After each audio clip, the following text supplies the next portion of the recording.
All right. Hello, everybody, and welcome to Assassins of Language Learning, where in each video we tackle a different language demotivator or a language killer, which essentially makes you not want to study anymore. So this week I have two lovely guests with me, and I am excited for you guys to introduce yourselves to everybody, talk about yourselves, and then we'll jump right into the topic. Great. So go ahead. Okay, I'll start. Hi, everyone. My name is Mari. You might see me in the web as Mari Polyglot. I am from Venezuela, but I live in Spain. I speak Spanish, English, some Dutch, and some Italian. And I just love learning languages. That's all I do. Yeah. And now it's my turn. Hello, everybody. My name is Kamila. Most people know me as someone who experiments with languages, and I share my progress and my tips along the way. And I'm from the Netherlands, by the way, and I speak Dutch, English, Spanish, and at the moment I'm learning Portuguese. Super cool. And I'm so excited to have you two here today and talk about our topic, which is what to do when people respond in your native language when you're trying to practice with them, but especially English, because one of the comments I got on the first episode I did of this series was from Rob BC Active, and what he said was one of the most demotivating things for English speakers, native English speakers especially, is when somebody responds in English when they're trying to practice their language. So to jump into that, my question for you two, because you did mention where you guys live, is are there a lot of people in your region that speak English? Like, are there people who learn English and speak it there, like a lot of them? Well, I live in Madrid, which is a very touristic city. So yeah, there's a lot of people, especially tourists, that speak English. But Spanish speakers are not known to speak a lot of English. It's actually very weird for a Spanish speaker to speak English. There's even an ad these days at the metro that says like, there's an ad and it's all written in English. It says, "We will speak more about this product, but we have been told that Spanish people don't speak English." And I find it hilarious. It's a little offensive, but at the same time, it's hilarious because it's true. People don't even stop and laugh at it. They just don't care. So it's most people don't speak English here, like native people. So that's a pro. But there's a lot of tourists who often get lost because nobody speaks English. Okay. And I'm from Rotterdam, which is also a touristic city. And in my case, it's the opposite because Dutch people usually speak English very, very well. And I often hear from tourists and people who are living here for several years that they do want to learn Dutch, but people keep speaking at them only in English. And also for me, I mean, sometimes there are some polyglots who are visiting me in the Netherlands, and then they want to practice their Dutch with me. But then for some reason, I automatically switch to English while I try to force myself to keep speaking Dutch with them. Yeah. Okay. So then you guys would say that the levels are quite different in your region. So you, Camila, were saying that the people speak English very well, and then you, Mari, were saying that they don't really speak English well at all. So there is a definite divide between the two. And you also mentioned tourists, which was another question I had for you. Do you get a lot of English-speaking tourists in your area? Yes, I do all the time. My new non-paid job is helping especially Asian tourists get around. I don't know why. Maybe it's because I look like someone who might speak English, like very, I don't know. They come to me, or maybe I look a little Asian. I don't know. They come to me and they're like, "Hey, how do I get to this place?" And that's all I do these days every time I'm out. And I love doing that, of course. But yeah, there's so many tourists. I hear at least 5 languages today at the metro, so that's nice, I think. Wow. And lots of English-speaking tourists. What did you ask? Sorry. Camila, are there a lot of English-speaking tourists in your area? I think yes, because the last couple of years they built a lot of high buildings, and there are more places that attract tourists. So every day I hear people speak English and take pictures. So I assume that there are more tourists now. Okay. So then my next question is, what factors do you think affect if someone will respond in English or not?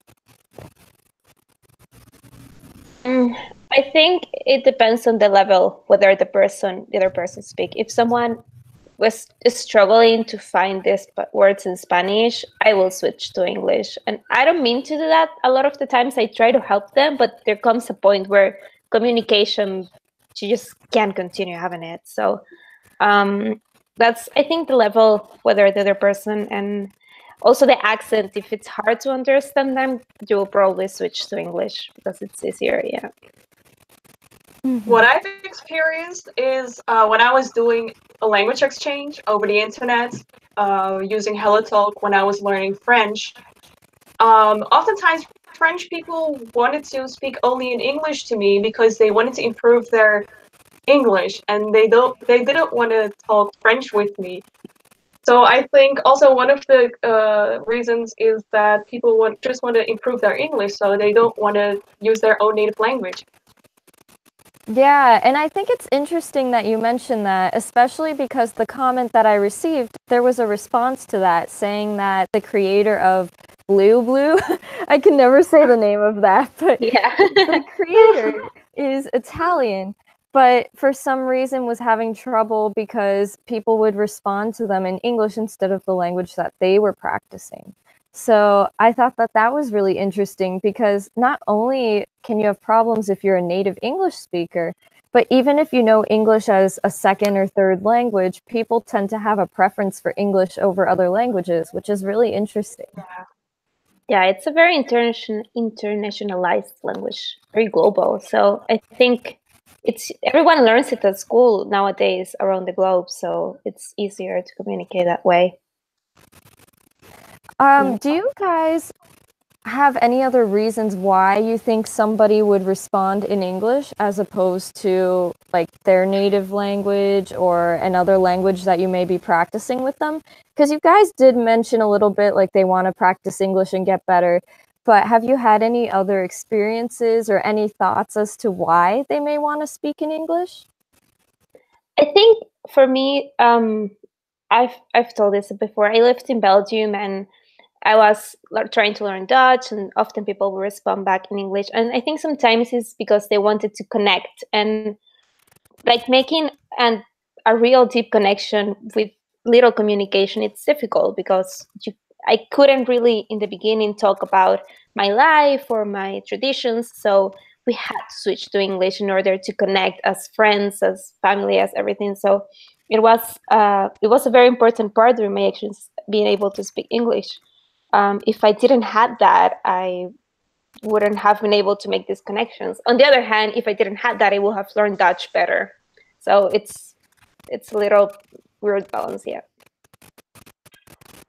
Yeah, I definitely agree with that because sometimes there are so many things that you want to tell, but then you can't explain the details, and then you feel like the story, a very important part of the story, is lost when you only try to focus to telling that only in your target language.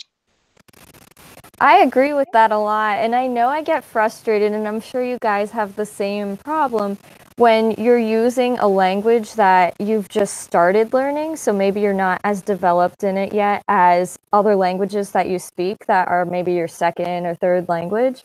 So then it's frustrating because you want it to be at that same level where you can connect, like you were saying, with other people, talk about a lot of things, and you just think like, it's a language I'm learning. I've learned these other languages to this level. Why can't this one already be at that level? And you kind of get impatient. Yeah, exactly. and then you're on that intermediate plateau, like, oh, it's so stressful, and that's when you feel it. I feel like that's the moment when you're like, I can speak, but I cannot tell you like details. So that's I've been with that with Dutch for like years, and I'm so frustrated about that. Aww. Yeah, it can be really frustrating and annoying, but I know exactly what you mean. So then my next question to you guys is, what advice would you have to English speakers? Like, what can they do, whether it's their native language or not, if somebody responds to them in English and that's not what they want to practice in that moment, what are some things they can do or that they could say to make the situation kind of change so that there's more of an equal balance in the languages that they're speaking? I think just being upfront with it and like nicely saying, well, listen, I don't want to speak English. I want to practice the language. I find that most native will switch and help you learn the language if you just say like, please don't speak to me in English. I'm trying to learn. That helped me a lot the second time I was in Belgium, and that's when I actually learned a lot of Dutch, because I will nicely and kindly say, please don't speak to me in English. I'm done with this. I need to speak Dutch. Yeah.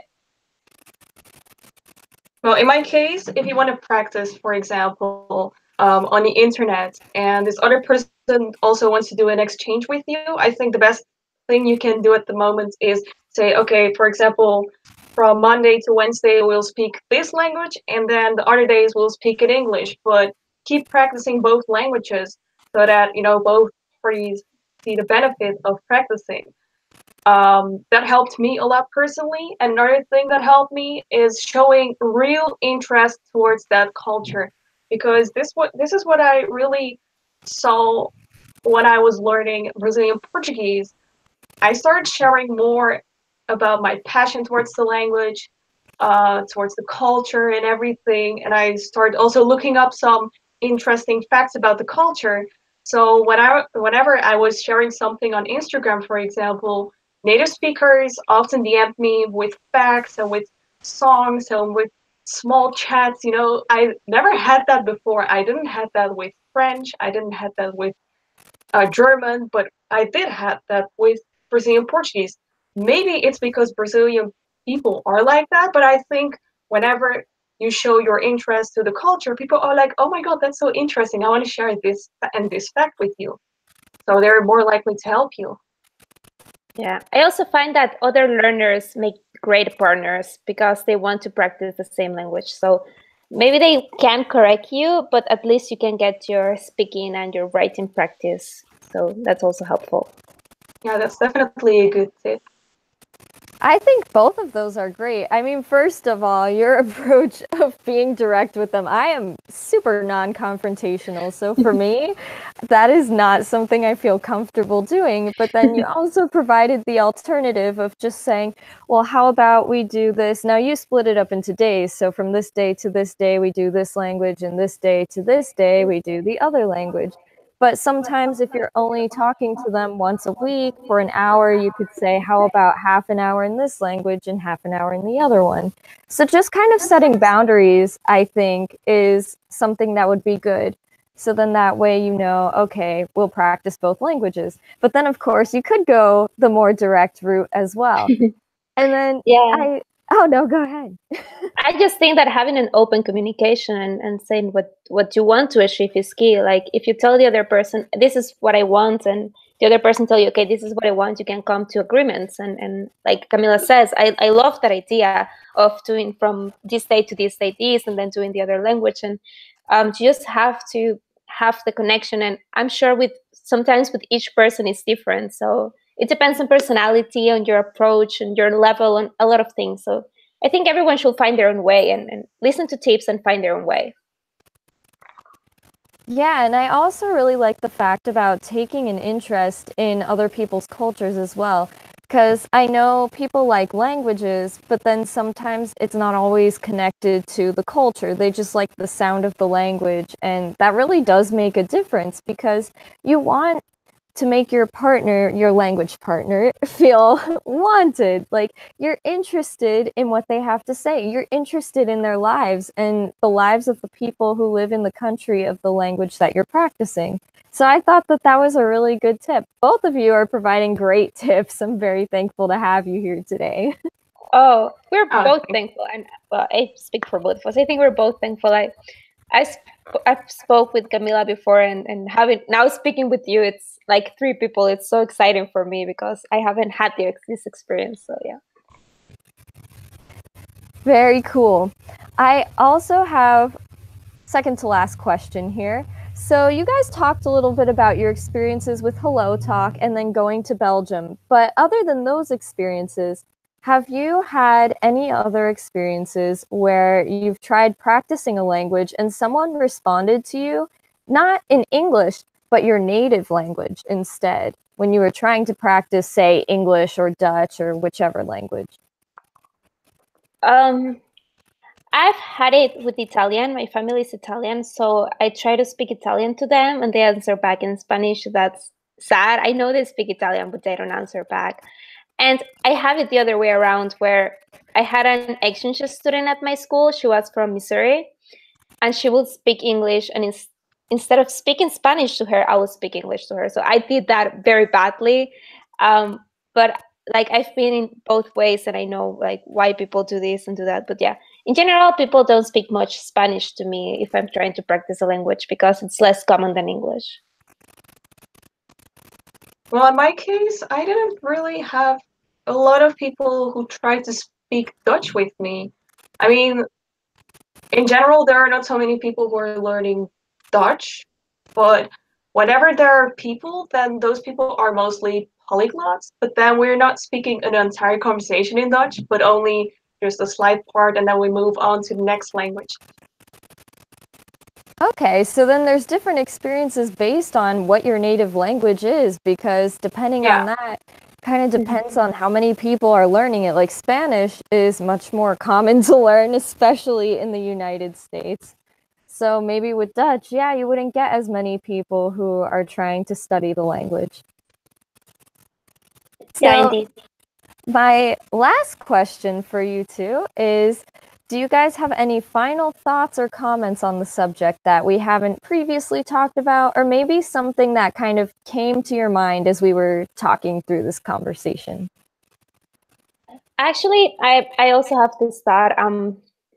I grew up speaking English since I was very little, so I code switch a lot. Sometimes I don't even realize when I'm speaking English or when I'm speaking Spanish. So when people is trying to speak Spanish and I'm speaking Spanish, I will say words in English, and I don't do it intentionally. And they're like, "Stop speaking English," and I'm like, "I can't control it." Like it's just when I feel comfortable, I start mixing languages. So that's another thing that sometimes people find frustrating, and especially people from Latin American cultures, like especially Mexico, even Venezuela, we will speak with a lot of English words between Spanish. So that might be also a little frustrating for people. And also, while I was in Belgium, I found that a lot of younger people would speak Dutch mixed with English. So that's also a little frustrating because you feel you're not getting 100% of the language. Yeah. Okay. Yeah, and another thing, what I would say is also try to be creative when it comes to finding language exchange partners, because there may be a lot of people in your own country, but you can also look for language exchange events where people who are also learning the language come together and then you can communicate. Because then you have these moments where you all speak your target language. Or try to use social media more often. Look for native speakers. Yeah, sometimes finding an exchange partner doesn't have to be limited to some kind of platform to look specifically for exchange partners. And maybe that might even be better because you'll find people who aren't necessarily looking to just practice your native language, but maybe they would be excited to speak their own language with you. Yeah, indeed. I think that's also we have to be open and not egoistic, because sometimes we just think of practicing the language we want and we don't think that the other person wants to learn. So just try to be like, okay, now it's my time to teach you, and share the experience as well. Yeah.